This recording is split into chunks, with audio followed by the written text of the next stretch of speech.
You're listening to Heritage Radio Network.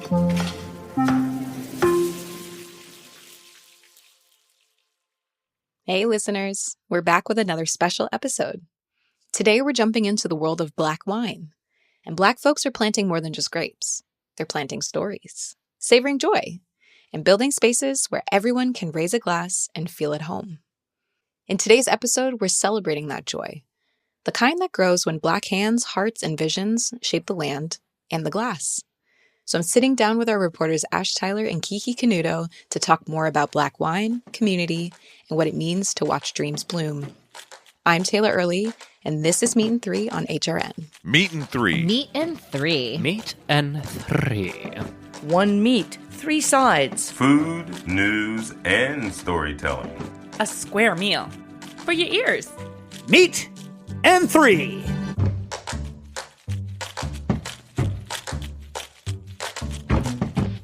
Hi, Ash and Kiki. We are currently looking at each other from across the world. Hello. Happy to have you on the pod. They're waving. Hi, everyone. Hi. Hi, Kiki. Hi, Ash. Ash, this was your pod baby from jump. This was something that when you came into the fellowship, you expressed you wanted to showcase Black wine and Black winemakers. So how did you come up with the idea for this episode? Last year, I read We Are Each Other's Harvest by Natalie Bazile. It's a book about like the history, present, and future of Black agriculture in America. And it's told through vignettes of like poems, history, essays, profiles of people, just to understand like what's going on with Black agriculture and Black farmers. And I was just completely inspired by it. While there's still unrepaired harm that we know in agriculture and stuff like that, I was just so taken aback by all of the stories of joy and fun and the ways that young Black farmers are really taking a stand today and doing so much great work all over the United States. I grew up in Kentucky, so I saw a lot of white farmers. I did not think it was a Black industry. I did not see a lot of Black farmers out there. I felt discouraged from careers like that in agriculture. If anything, you hear things from your parents and from your family. Well, you know, that's too close to slavery. You want to be a lawyer, you want to be a doctor, you want to be an engineer. Yeah. And so I thought this book was wonderful to see Black people and young farmers reclaiming these spaces.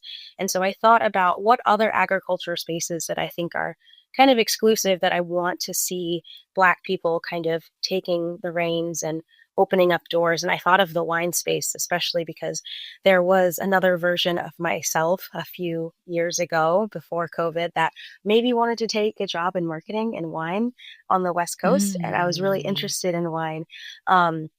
That's eons ago, but I know that that's a really fun niche for me. And so I really wanted to take that space and take a look at that space of creative Black farmers, winemakers, and entrepreneurs who are really reinvigorating the industry today and really celebrate those people.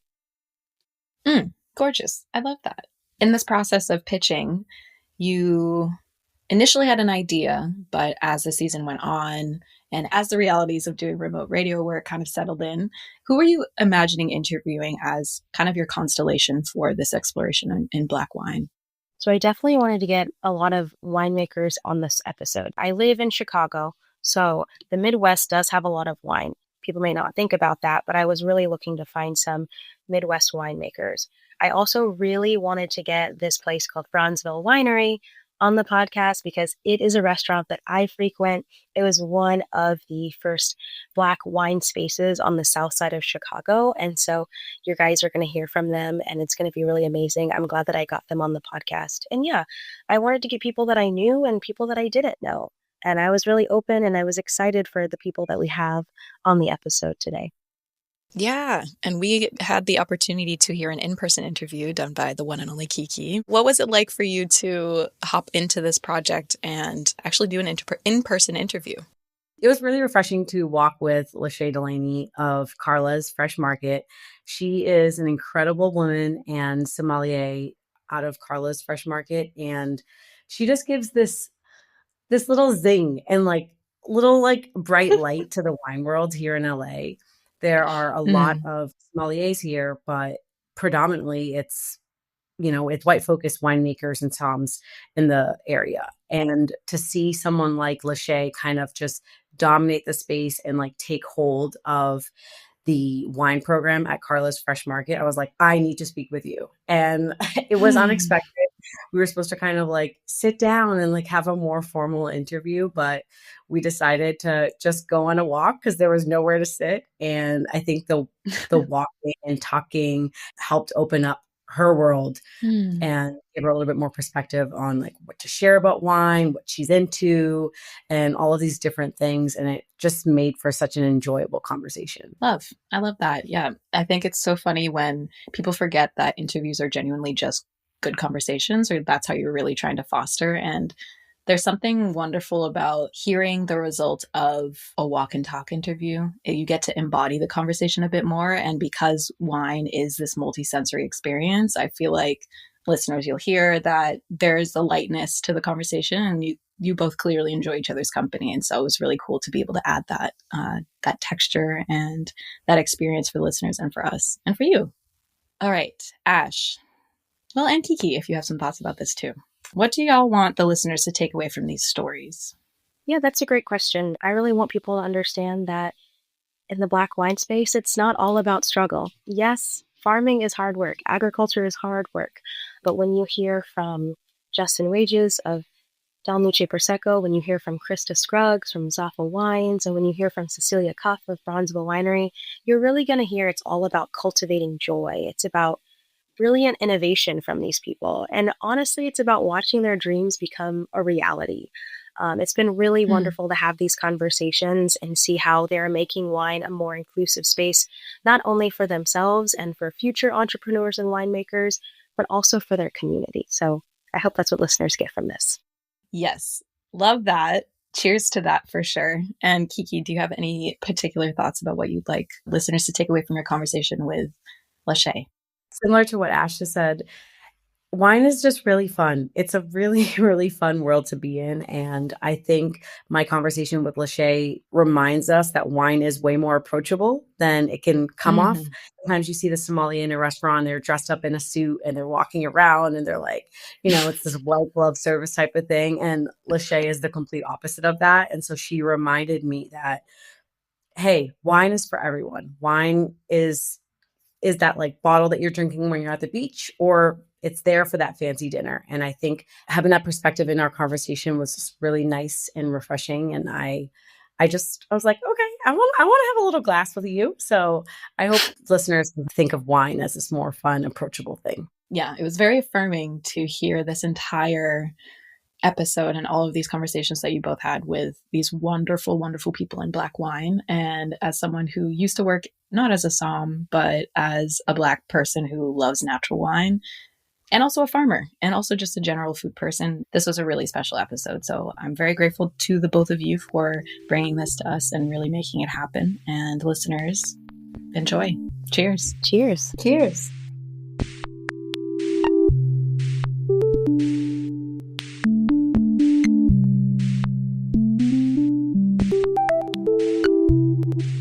For all my wine drinkers out there, when you think about wine in the US, you probably think about California, Napa or Sonoma, right? Or maybe you think about Washington State and the Columbia Valley. If you like Pinot Noir, you might even go to Oregon's Willamette Valley. Or let's be for real, you don't even think about it at all. Just whatever bottle looks good and is at a good price. Am I right? Well, for this story, I'm going to take you to, wait for it, Wisconsin, where Krista Scruggs is building a vineyard that's more like a polyculture farm and using what's in the glass to honor the land, break cycles, and make space for the next generation. My creativity is through art, is through the expression of winemaking. If I'm going to do this work, I want to be as intentional as possible and as holy as possible in regards to honoring something that's been gifted to us, which is the soil, and do right by that. Krista is the owner, founder, winemaker, and self-described creative Padawan of ZAFA Wines in Hudson, Wisconsin. She mixes science with innovation and follows Dr. Elaine Ingham's soil food web approach. Put simply, that improving soil health equals improving plant health, which leads to a healthier ecosystem. And one of the ways to do that is through biodiversity. I planted corn, sorghum, watermelon, and we are putting in hops and apple trees. So yeah, this year we'll do row crops, and then slowly over time, I will start integrating livestock. All of those things have a purpose. Not only is the crop rotation good for the soil, the harvests benefit the winemaking process. Watermelon will be used in fermentation. Sorghum will be a sugar source in the second fermentation. Apples will be used in cider making, and the hops are actually for collaboration with breweries in the Midwest area. But ZAFA Wines wasn't always in Wisconsin. It actually started in 2018 in Vermont. It came very clear that I needed to have access to fruit to continue the business growing. So that led me to seeking out fruit in Wisconsin and Minnesota. What makes the location even more ideal is that ZAFA Wines uses the French-American hybrids, which are a mix of European and American grapevine species, that originated from the University of Minnesota. Hudson, Wisconsin has some of the original and oldest plantings of Frontenac Noir, which is a French-American hybrid that the University of Minnesota bred. So by 2022, she was scoping out potential vineyards. Within a week, I had saw a listing for Troutbrook Vineyard that was seeking someone to lease the vineyard, and I reached out. That was November. By February, I had signed a lease, and the Vermont Land Trust had found a path to release me from that land so then I can move, and then I was driving across the country. Starting new at Troutbrook Vineyard, Krista secured a sizable piece of land. The land itself was roughly 70 acres, but under vine right now, there's 13 acres, a little under 6,000 vines that we're farming right now. ZAFA's move from Vermont to Wisconsin felt like she was finally stumbling upon what she was meant to do. Stumbling upon, I think, is the right phrasing. And it seems like that's been my whole journey and what I now describe as my purpose. The name ZAFA is a reference to Junot Diaz's book, The Brief, Wondrous Life of Oscar Wilde. It represents a counterspell to colonialism, a powerful reclamation. It's truly rooted in my purpose as a human being. I have the letters tattooed on my knuckles. Even if I couldn't make wine or farm, it's still something that resonates to me simply just as a human being. It captures the legacy Krista is deliberately shaping. As someone who is a minority, not just in life, but in this industry, is to focus and make sure that I keep on doing the best work that I can do so that I can continue to create a path for others to come and walk through this door. Krista is using her resources and creating opportunities for the next generation in this historically exclusive space. Everything that I'm building right now will stay in the hands of our community. That is rooted in ZAFA's business plan too, that this will continue to be passed on in the hands and always be BIPOC founded and ran, period. She's just one of a few Black winemakers in her region, but she sees that as a motivator. If I'm the only one in the room, I'm going to be the effing best at it so that my marginalization is the last thing they're concerned about, and what they're hyping up is that the shit that they're drinking or the work that I'm doing is awesome. Krista is tired of the first talks. There have already been countless trailblazers within the community, and true progress looks like no longer needing to call out the first because representation has become the norm. Her hope is that by continuing these conversations and keeping the spotlight on this work, we collectively move forward into lasting visibility and acknowledgement. I humbly and unhumbly state I'm doing cool shit. I'm looking forward to sharing it. That's right. And for those of you who have been wondering when you can try this new iteration of ZAFA Wines, follow their newsletter and hang tight until 2026. Krista promises it will be worth the wait. Wine isn't just about growing and fermenting grapes. There's a whole nother dimension in the world of wine that a lot of folks don't even think about. Importers. And we're popping bottles to celebrate them. For our next story, Ash sits down with Justin Wages, one of the co-founders of Don Luchi Prosecco, the first Black-owned Prosecco brand, and it's operating out of South Carolina. The story doesn't start where you might think, though. Justin and his team initially wanted to get into beer, but they found themselves in a bottleneck and had to make a decision. I did all my research, did the numbers, and I came back and I said, hey, man, I think we need to pivot. He's like, pivot to what? Let's go to Prosecco. He was like, what? I'm like, yeah, Prosecco. He's like, we don't know nothing about Prosecco. I'm like, well, we can learn.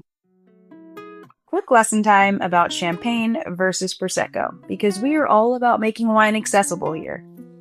So here we go. Champagne can only be made and bottled within 100 miles of Champagne, France, while Prosecco can only be made and bottled in defined areas of northeast Italy. Remember that for later. Plus, they use different grapes, which we won't get into. And finally, champagne is fermented twice, while Prosecco is only fermented once, which means there's no vintage on Prosecco either, so it's better served fresh. So as soon as it's made, you want to consume it. You may be wondering, how did Justin and his team actually make the switch to Prosecco? What did it take to make their dream from beer to sparkling wine come true? Well, it all started with a collective entrepreneurial spirit, past work experience, and a few phone calls. So when I was selling insurance, I learned about the cold call. I just felt like, hey, I gotta call and send emails, and I need to try to find some kind of connection, somebody to guide me in a certain direction. It was just researching who in that area, because there's a bunch of vineyards you can work with in Italy and in France. You know, sometimes you need, a degree of separation to sort of get in. And then sometimes you just got to have a good plan and somebody like your plan. So, yeah, it was just a lot of cold calls. Once they found a family to work with, he and the rest of the founders, David Kinlock and Andre Grundy, made their way to Italy. Once we got to Italy, we were working with the family. I mean, these are some of the nice people I ever met. Like, they took us in like family. They're extremely nice people. So we felt like family when we got over there. So then coming back home, moving the product, some things feel a little different because you are Black and you might have an Italian wine, which some people say maybe doesn't line up, but we think it does. While this niche may not make sense to some, especially taking into consideration that BIPOC individuals make up less than 1% of winemakers in America, that didn't matter to the Don Luchi team. What mattered was bringing the highest quality product to Charleston, and they delivered. Don Luchi has a denomination of Controlled and Guaranteed Origin Label, or DOCG. This designation signifies the highest quality level within Italy's wine classification system.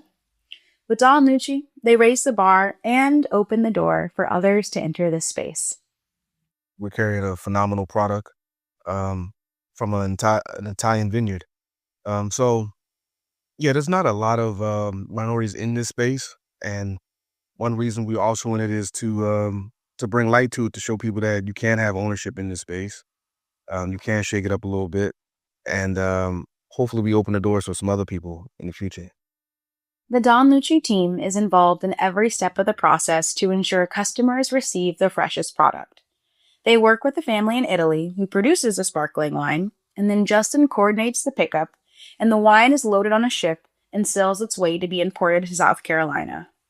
In Charleston, the bottles are prepped to be sold. The name has a special meaning to the company. Man, Donald Luchi, are you familiar with Sasha Fierce? It's like Beyonce's alter ego, right? That's what we sort of look at Donald Luchi as. So Luchi was like, that's my nickname growing up, right?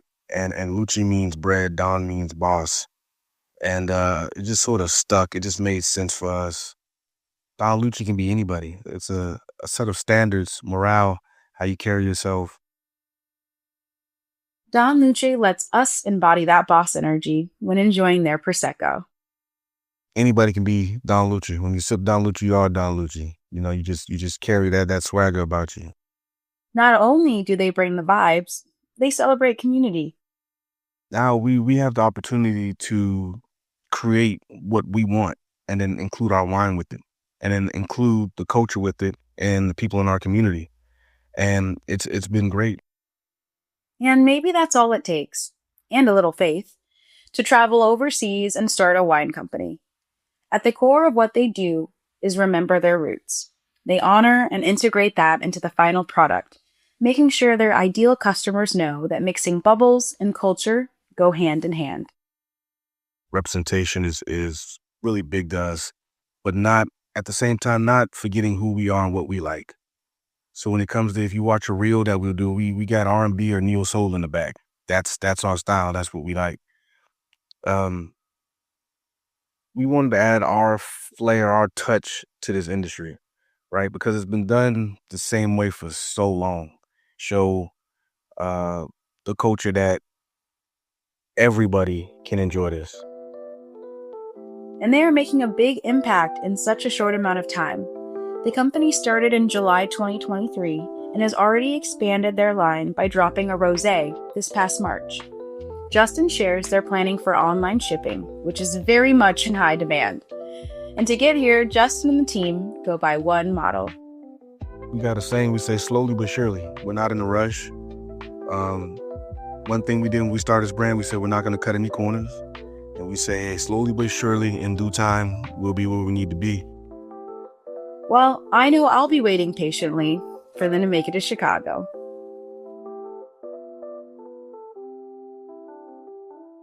We'll be right back with more Meat and Three after a brief hydration break. Remember, always have a glass of water between drinks.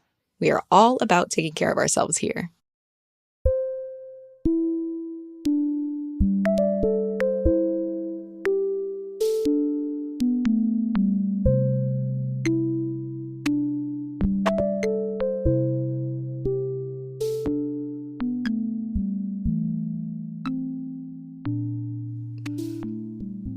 Welcome back to Meat and Three. I hope you're feeling hydrated. Now, let's shift into the world of Black wine and hospitality, where it's not just about serving, but about shaping spaces, ones that are rooted in care, culture, and community. We're picking it up with Kiki Canudo as she takes us on a stroll through Los Angeles with LaShea Delaney, wine buyer and sommelier at Carla's Fresh Market. Sometimes people were just completely shocked to see my face. And I choose to take that positively, that they have now had their eyes open to the possibility that this Black woman could be the one who's like in charge of what they're drinking. So I think that also has been a thing. LaShea's love affair with wine started back when she was a bartender. As she grew more and more involved in the wine industry, her interest in the stories behind wine came into focus. Who are the winemakers? How was the wine fermented? Where are the grapes grown? These simple questions began to fuel her curiosity, pulling her deeper into the world of wine, an industry overflowing with nuance and variety in its offerings. But there's a lack of diversity within the natural wine community. Only a few years ago, I would say, when I went to big group tastings, I would be one of few women and probably one of two Black people in the room. That has gotten much better in time.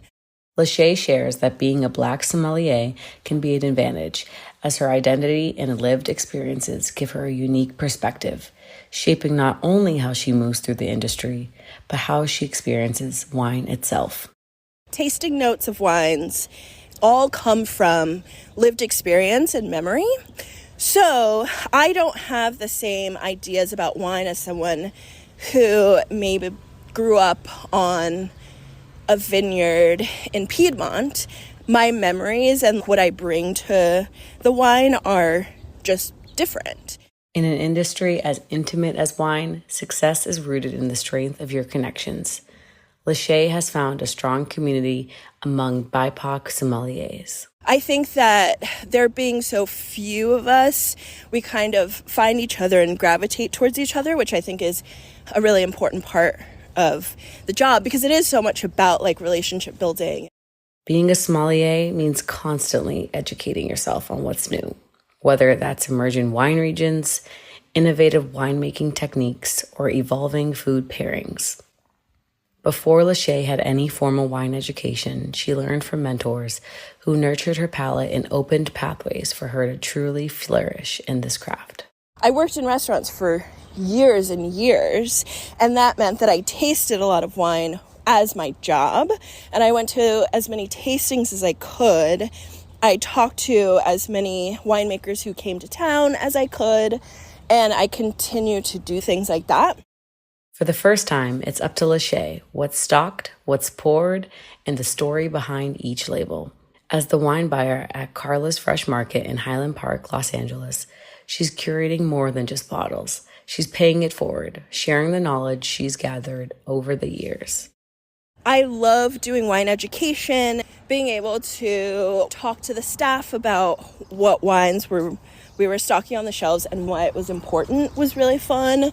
This is one of those positions that has been really fruitful for me and has given me a lot of confidence in my skill set.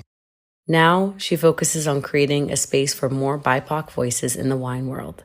Her next personal project is a blog about the different careers in wine and all the ways wine can enrich your life. I didn't know that I could want those jobs until I was deep into my 20s.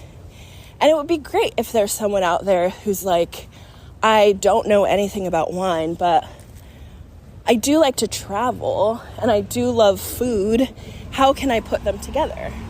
Of course, a walk around LA isn't complete without a dog sighting, an Erewhon smoothie, and we cannot forget those leaf blowers. I feel like it's everyone wants to cut their grass us. right Yeah. now. Okay. That's Los Angeles in general. Yeah. Everyone's always with a leaf blower doing something. While orange wine might be having a moment, LaShea has really been loving a dark rosé of all kinds, like a rosato, and I would say no one should be afraid of dark rosé. Cheers to the dark rosé waiting for her moment, and to all of the Black sommeliers making room for the future generations to shine and wine. Amen. And cheers to that. I, for one, am so grateful to hear from somms like LaShea, making us other Black folks working in and loving natural wine feel seen and heard. For our final story, we're heading back to Chicago with Ash, to the historic Bronzeville neighborhood. Here, Cecilia Cuff and Eric Williams, the owners of Bronzeville Winery, have created a space rooted in history, accessibility, and the celebration of a community that they, and Ash, deeply admire. Bronzeville has long stood as a beacon of Black culture and history. The neighborhood has been called home by a range of acclaimed writers, artists, musicians, and activists over the years.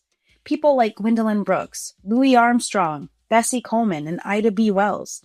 So when Cecilia Cuff decided to open Bronzeville Winery, celebrating the neighborhood was just as important to her as choosing the wine. In Bronzeville, we are beautiful, beautiful Black metropolis. It's where Great Migration started with the Chicago Defender, and we've just got such a rich history from all of the musicians and the artists that have come from our space. And so we wanted to be able to have the opportunity to share that with the world. And Cecilia has focused not only on celebrating the neighborhood's past, but also elevating its current community by working with local artists to bring the winery to life. Everything from the chairs and tables, which were made by Norman Teague.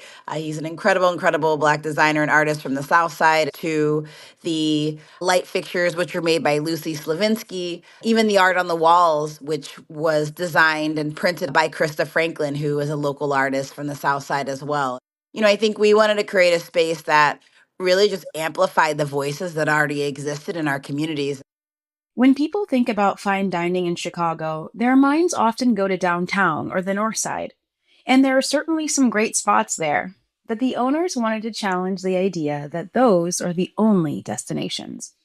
They set out to create an elegant, welcoming space right in the heart of Bronzeville, a place where neighbors could gather, connect, and enjoy food, wine, and that stylish atmosphere without having to go far. To be able to create a space that has a reputation for the same type of service, the same level of offerings, whether it be wine lists or food offerings, that you would be able to find either on Michigan Avenue or in Lincoln Park or, at your favorite space in Spain. Wine isn't necessarily easy to get into.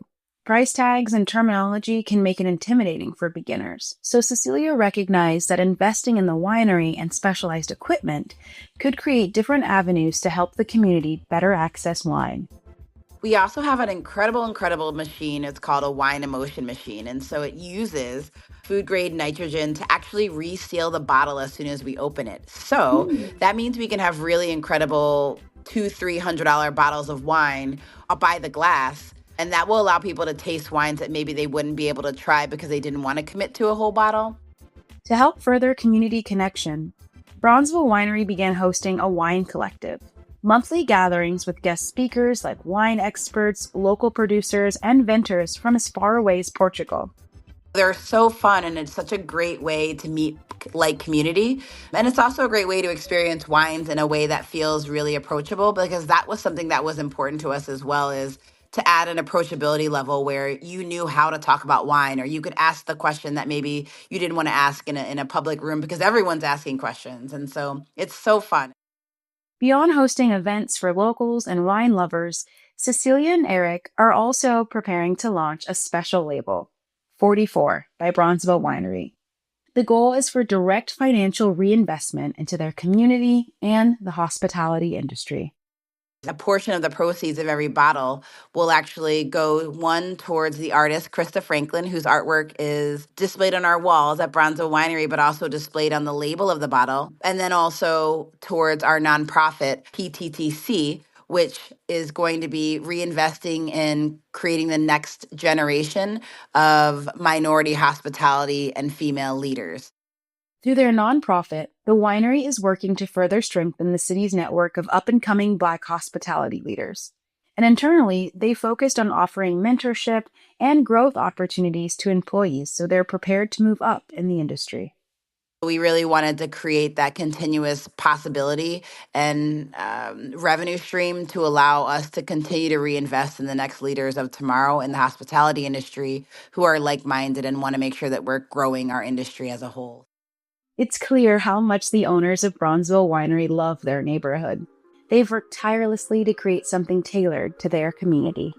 We really were just amplifying and celebrating those things in our community that were already really special. When we thought about our wine list, we really wanted to focus in on some of those hard to find or hard to seek items, and also allow people to explore and think outside the box. And so we had everything from a Lambrusco from Raekwon from the Wu-Tang Clan to really beautiful Sasane, which is by Nsiki Biela from South Africa, the first Black female winemaker in South Africa. So I think for us, we wanted to create something that felt really a little bit about storytelling, but also a little bit like you kind of were in on a secret that maybe no one else knew about. And that's really special for the Bronzeville community as a whole. So next time you happen to be in Chicago, make sure to come down and visit Bronzeville Winery and enjoy a glass. You might even catch me there.